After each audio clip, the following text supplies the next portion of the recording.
જય શ્રી કૃષ્ણ. ગુજરાતી ભાષામાં ગીતાજીનો સાર સાંભળો. શ્રી ગીતાજીનો મુખ્ય વિષય. શ્રી ગીતાજીમાં ભગવાને પોતાને પ્રાપ્ત કરવા માટે મુખ્ય બે માર્ગો જણાવ્યા છે.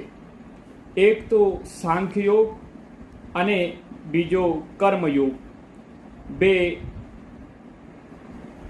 બેમાંથી પહેલો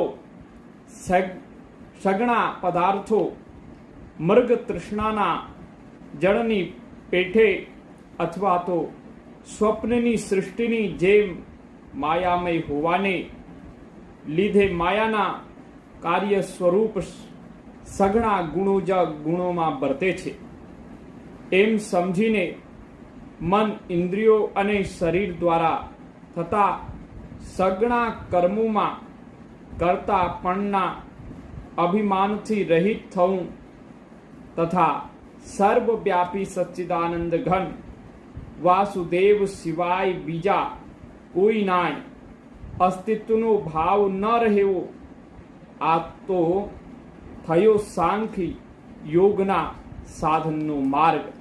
તથા સર્વે કાંઈ ભગવાનનું સમજીને સિદ્ધિ અસિદ્ધિમાં સમત્વ યોગ રાખીને આસક્તિ તેમજ ફળની ઈચ્છાને છોડીને ભગવાનની આજ્ઞા અનુસાર કેવળ ભગવાનને જ કાજે સર્વ કર્મો આચરવા તથા શ્રદ્ધા અને ભક્તિ ભાવે મન, વાણી અને શરીરથી બધી રીતે ભગવાનને શરણે જઈને નામ, ગુણ અને પ્રભાવ સહિત એમના સ્વરૂપનું નિરંતર ચિંતન કરવું, આ થયો કર્મયોગના સાધનનો માર્ગ.